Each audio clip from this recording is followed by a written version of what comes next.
Good day, students. My name is Danielle E. Estepase, and I am your teacher for today. So, for today's session, the title of our topic is all about fabricate and install formwork.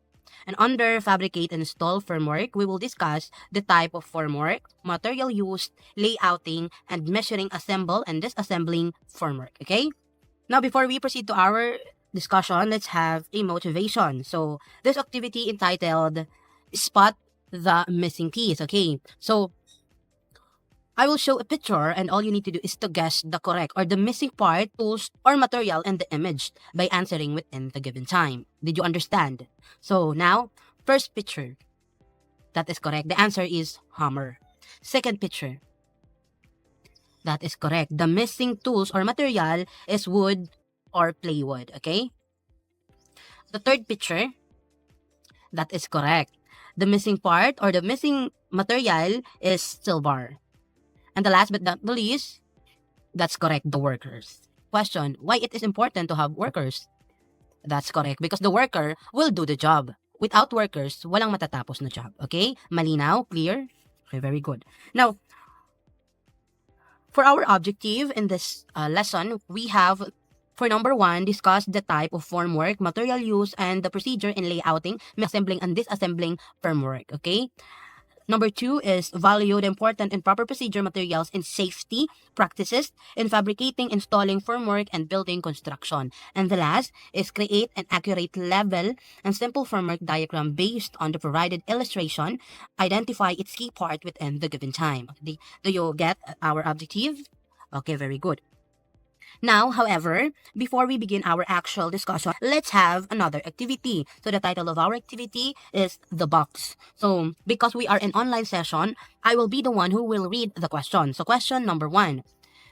What comes to your mind when you heard the word formwork? That's correct. So formwork, it is a temporary structure or mold used to shape and support concrete while it is still wet. Okay? Hindi pa gaanong dry yung concrete. Okay? Number 2 question, give at least 3 material used in creating formwork. That's correct. We have the playboard, lumber, and nail. So, i-discuss natin yon kung bakit ito yung main materials used in creating formwork. And then, question number 3, in your opinion, why it is important to have layout and correct measurement when building formwork? Bakit nga ba? That's correct. It is important because it ensures the instruction is accurate and strong and then properly aligned. Why? Because to not waste resources or time. Okay? Okay, very good. Now, do you enjoy the activity? Okay, very good. Now, earlier, the first question is, what comes to your mind when you heard the word framework? And your answer is correct. Okay? It is used to shape and support concrete while it is still wet. Correct naman talaga yon. It is the temporary guide or support that we use to mold wet concrete in place so it form correct shape, and when the concrete become hard, then the hard and strong, that is the time we remove it because it is no longer needed. Okay? We use formwork only to mold and support the concrete pag hindi pa siya gaanong dry. Okay? Did you understand? Okay, very good. Now, there are 2 main procedure or step in creating formwork. We have fabrication and then installing. Okay, so pag sinabi nating fabrication, it means it is preparing in making the part like cutting, assembling wood or panels based on required size and design. Remember, fabrication, it means preparing. Diba? Nag-prepare ka pa lang ng mga material na gagawin or in creating formwork. Did you understand? Okay.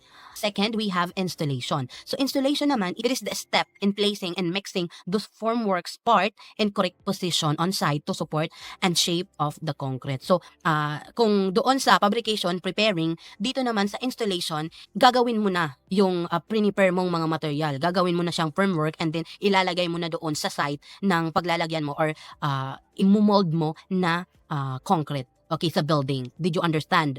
When we say fabrication, it is preparing. And then, pag sinabing installation, i-install mo na yung prepare mong material in creating a formwork. Did you understand? Okay, now let's move forward to the 4 types of formwork. Of course, merong 4 types of formwork. We have the wall, the column, the beam, and stab. So first, we discuss the wall. So wall, when we say wall or wall formwork, it is a temporary mold or structure used in construction to mold the shape freshly poured concrete into a vertical wall until it's hardened and becomes strong enough to support itself. Okay? Did you understand? Okay, now let's move on to column or column formworks. It is temporary structure or mold used in construction to contain and shape again freshly poured concrete into a vertical column. Number 3, the beam. So beam or beam formwork, it is usually used in a horizontal part of the construction such as between column and walls. Okay, did you understand? Between columns and walls, yung beam formwork. Where beam are placed to support floor, ceiling, and roof, carrying and distributing load across the building. So did you understand what is the beam formwork? So last but not the least, the stab. The stab formwork, it is temporary structure used in construction. It is a temporary structure used in construction to support its shape. Again, freshly pour concrete into a flat, horizontal, hardened, and gain enough strength to stand on its own. So did you understand the 4 types of formwork? Again, what are those? We have the wall, the column, the beam, and then the stab. Okay. Now let's move forward to the 3. So in earlier activity, give at least 3 material used in creating a formwork. Okay, so correct naman. The main material used in creating formwork is plywood, lumber, and nails. Okay, that's correct. So plywood, it is used in main setting materials that create smooth and even surface of the concrete, help to shape it accurately while preventing leak of cement and ensuring a clean, good quality finish. Lumber naman, it is used structural support of framing material that mold and reinforce the plywood in place, providing strength, stability, and proper alignment withstand pressure of freshly poured concrete until it's hardened. Okay, nails naman, it is used to fasteners to secure joints and hold the plywood lumber together. Of course, yun yung common use ng nail, di ba? Ensuring the formwork remain tight, stable, and proper assemble while resisting pressure in a freshly poured concrete. Okay. So did you understand the 3 main material used in creating formwork? Again, what are those? Plywood, lumber, and then nail. Okay. Now, let's move forward to layouting and measuring. So in earlier activity, I question you why it is important to have layouting and measuring correctly. Okay. So all your answer is correct. But today we're going to dive deeper to what is really the important of part layouting and measuring it concrete formwork. So let's begin with layouting. The main purpose of layouting is to create formwork and to ensure the accurate position, alignment, dimension of a structure before installation so that the formwork is properly set out accordingly to the distance plan, preventing error and maintaining stability. Yun yung purpose ng layouting. Did you understand? Okay, now let's move on to measuring in formwork. So, when we say measuring, it is the process of determining the exact size, distance, and position of the material like plywood, lumber before assembling or molding the concrete where you're going to pour. Okay? It is ensured the structure is accurate, level, and strong. Okay? Now, we have 3 types in measuring used in formwork. We have linear measuring, spacing measuring, and then level and alignment. So first, we discuss the linear measurement. So pag sinabi nating linear measurement, hinahanap dito is length, width, and thickness. Okay? Length, how long. Width, how wide. And then thickness, how thick. Okay? Naintindihan. Sabotable naman yung linear. Okay, number 2 is spacing measurement. So hinahanap naman dito yung distance between support, stab, and brace. Okay, remember that. And number 3 is level and alignment. So level and alignment, it ensures strength and even surface. So yung mga ginagamit dito mostly is yung tape measure, level bar, and plumb bob. Yun yung kadalasang ginagamit. Okay, did you understand? Again, ano yung 3 type of measurement used in formwork? We have the linear measurement, spacing measurement, and level and alignment. Okay? So after that, we measure all the materials. What do you think is the next step? So that's correct. We are going to assemble or build the actual formwork by assembling formwork. Okay. When we say assembling formwork, sabotable naman siya. So, it is the process putting together material like plywood, lumber, and nails to create mold or structure where the concrete is poured.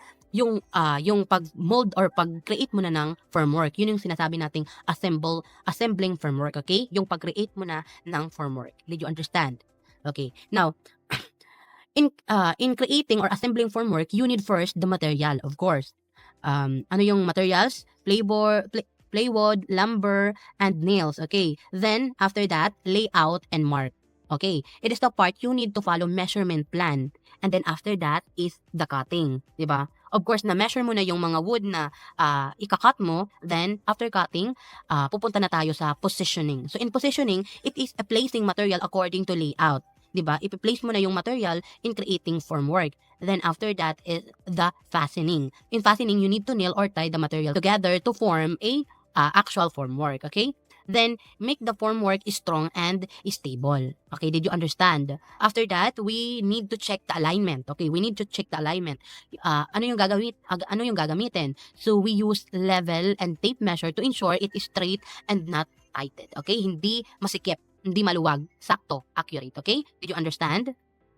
Okay, now, let's move on to the last part, the dismantling formwork. So, pag sinabi nating dismantling formwork, it is the process of carefully removing the formwork after the concrete is already poured or hardened. Okay? Matigas na yung concrete, di ba? Tatanggalin mo na ngayon from the word dismantling, tanggal, pagtanggal, okay? We have 4 steps in dismantling formwork. First, check concrete strength. So, do not remove it if it is still wet. Okay? Kailangan ma-make sure mo na yung concrete is hardened or hard na siya. Okay? Matibay na. 2 is to remove fastener. So, per 3 is dismantle slowly.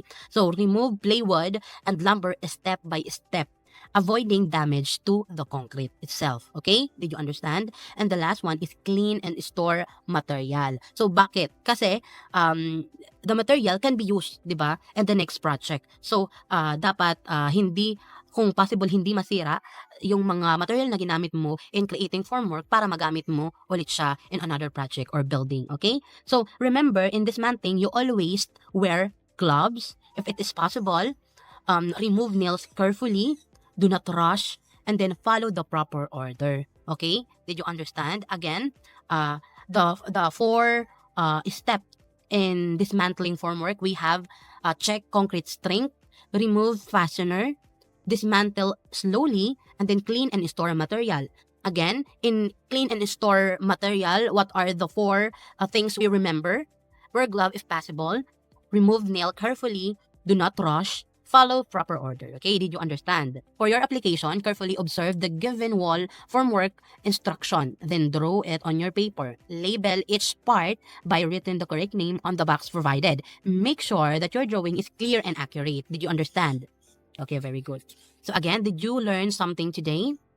Any question, clarification, violent reaction? Okay, thank you and good day.